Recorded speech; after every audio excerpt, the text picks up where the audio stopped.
Magandang araw po sa inyong lahat. Welcome po sa panibagong video natin dito sa Makapili TV. Ngayon, ang isyong pag-uusapan naman natin dito yung walang katapusang baha sa Pilipinas.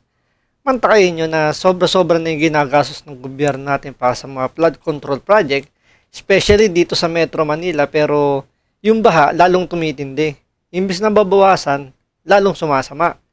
Diba? Ano ba nangyayari dito sa flood control natin at ba't ganito nangyayari sa Pilipinas na imbis na mawala yung baha dahil pinaggagastosan talaga ng gobyerno natin itong flood control, talagang parang walang nangyayari. So dito panoorin po natin ano ba yung mga nagiging dahilan. Binaha na naman kanina ang ilang lugar sa Metro Manila at mga karatig probinsya dahil sa biglang buhos ng ulan. Kaya kalbaryo muli ang idinulot nito sa mga pasahero at motorista. Nasa frontline ng balitang yan si Brian Basa. Baha na naman agad ang dinulot ng pabugso-bugsong pag-ulan kanina sa Metro Manila. Tulad na lang sa may silo sa Mandaluyong pasado alas 4 kaninang hapon. Dahil sa biglaang pagbaha, may mga sasakyang tumirik sa kalsada. Ay, ayun pa yung kotse. Dahil bumuhos ang ulan sa oras ng uwian galing trabaho, matinding traffic ang naranasan sa EDSA. Sa EDSA Reliance, maraming naipit na sasakyan dahil di makausad sa baha. Maging ang EDSA Orense, di rin nakaligtas sa pagbaha kaya bumagal din ang daloy ng trapiko. Maya-maya to sir, wala na. Abot bewang naman ang baha sa ilang kalsada sa Parañaque, kabilang dyan ang kalsadang ito na di madaanan ng mga sasakyan. Pauwi na ako ng Quezon City pero biglang umulan. Matinding pagbahari ng naranasan sa mga karatig na lugar ng Metro Manila. Nagmistulang ilog ang bahaging ito ng Rodriguez Rizal dahil sa baha. Sa tindi ng pagbulwak ng tubig mula sa mga baradong drainage, tumirik na sa kalsada ang modern jeep na ito. Kala mo ilog. Pati nga ang Tagaytay, binaharin kanina. Pahirapan din ang pagsundo sa mga pauwing estudyanteng ito. Pati loob ng eskwelahan, pinasok ng baha. Ayon sa Pag-asa, localized thunderstorms at trough ng low pressure area ang sanhi ng pagulan sa Metro Manila at mga kalapit nitong probinsya. Nagbabalita mula sa Frontline, Brian Basa. Alam mo, ito lang masasabi ko dito sa baha. Nagtataka lang ako kasi kanina, grabe, binaha din ka. As in, wala, lumusong. Sira ang busina ko. Ganun na yung busina sa sakin. Basa na eh. Hindi naman pwedeng hindi ko tuloy. Kasi alam mo, ang problema ngayon, yung ulan, parang ano siya, parang naglalakad, di ba? Parang, nandito na. Biglang pupunta dito. Minsan ganun eh. Kaya nga nung huling ride namin, dito sa lugar ko walang ulan. As in, maaraw. Pagdating ko sa Skyway, as in parang bagyo. Parang ganun. Tapos pagdating mo sa Tagaytay, tuyot na. Puntada ka ganun, di ba? Alam mo, ang matindi dito, bakit ganun yung pagbaha? Yan ang ano talaga dito eh. Bakit sabi ko nga, maybe it's time na itong mga senador natin, tingnan na ho yung flood project natin. Kasi may problema tayo eh. Bakit? Sobrang gastos natin sa flood project. Lahat halos ng kongresista may pinagawang flood project sa mga distrito nila. Tapos, pagdating ng, hindi nga, imagine this, hindi ho ito bagyo ha. Hindi po ito tropical storm, hindi po ito, as in, hindi po ito typhoon, hindi. Ito ho ay talagang ordinaryong ulan. Diyan ka magtataka, di ba? Ordinaryong ulan lang, pero grabe yung baha. Saan napunta yung flood control project na budget? Kaya nga flood control, di ba? Para makontrol yung pagbabaha. Ang nangyayari, tumitindi ang pagbabaha. So, saan napupunta yung budget? Diba? Diyan makikita nyo na talagang yung corruption, yan ang ginagawang gatasan, ang flood control project. Isipin nyo yun. What if sabi ko nga, mabait pa nga sa Panginoon sa atin, talaga naman na ding, kasi kung ito yung bagyo, yung talagang super typhoon, baka ho, hindi lang lumubog ang EDSA. Isipin nyo, ang EDSA tumitigil.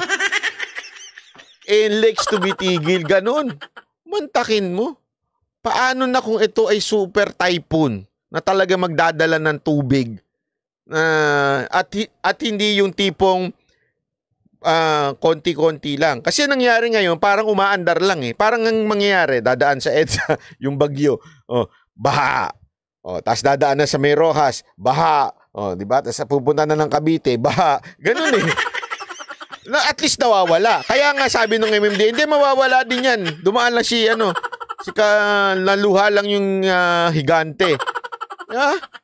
Ganun.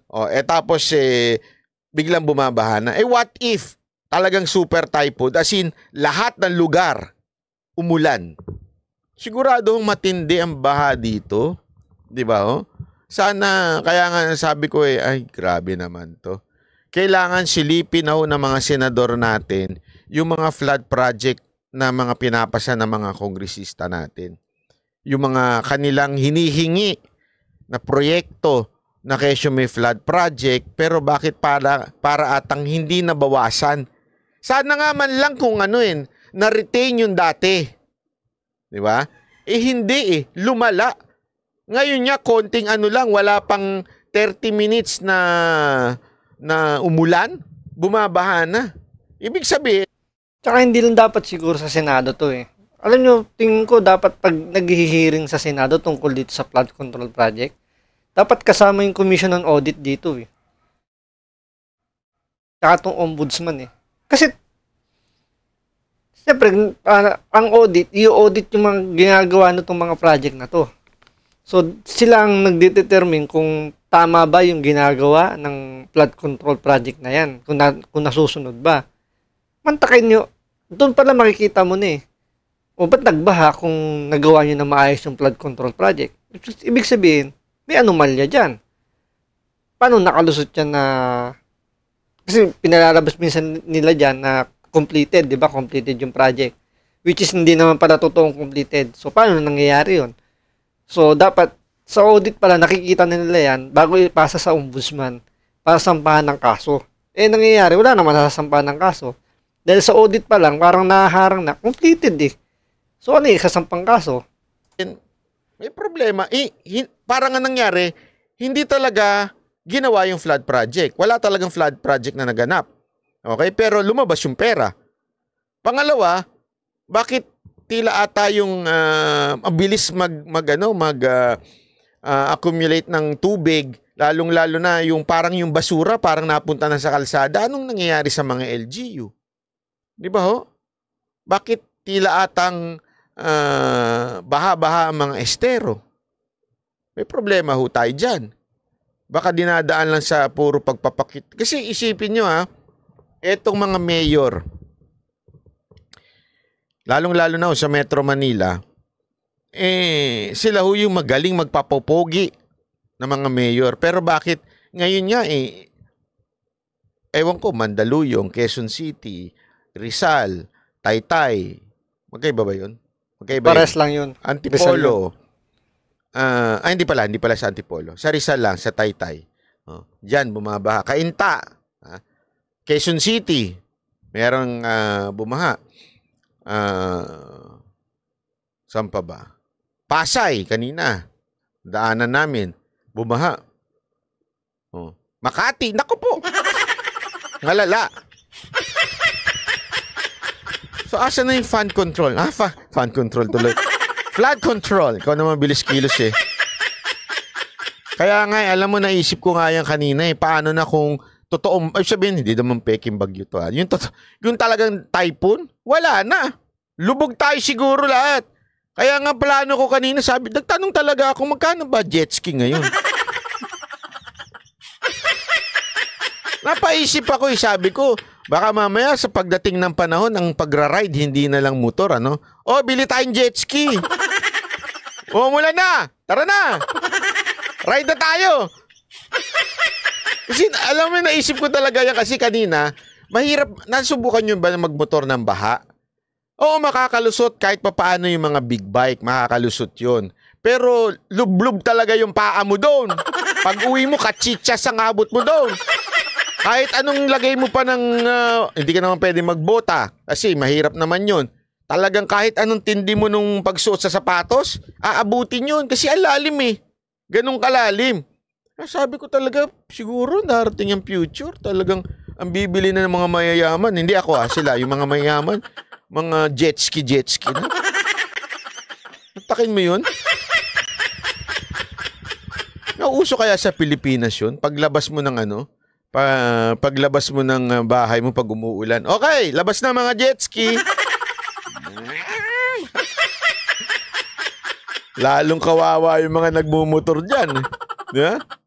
So dito talaga pinapakita lang ni Banat Bay na talagang matindi ang korupsyon sa flood control. Especially yung mga talagang malalaking flood control project. May kasalanan din dito ang LGU. Bakit yung, sabi nga ni Banat Bay, yung mga basura, parang lalong sumasama. Kasi napupunta sa mga drainage eh.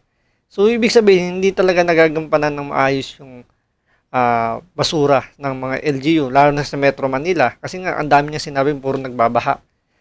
So, yan dapat ang silipin sa Kongreso. At sana ipatawag din lahat ng mga dumadaan sa nag-evaluate do sa mga project ng gobyerno tulad ng COA, Ombudsman. Kasi 'di ba sa private company, kapag nagre-reimburse ka ng mga project nyo, may mga pinopondo ang project, 'di ba may mga auditor, ino-audit yung mga resibo, yung mga pinagkagastusan para makita kung talagang tama yung pagkakagamit doon sa pondo. Eh dito sa atin parang wala namang sobrang sabi natin yung pangil ng COA, hindi ganun katindi. Na hindi masyado hindi sila kinakabahan sa COA. Mas natatakot lang sila sa ombudsman lang. Kaso sila sasampahan ng ombudsman, sa COA pa lang, planchado na. So talagang yung flood control na to medyo malaking issue to. So dapat to pagtuunan ng pansin. So maraming salamat po.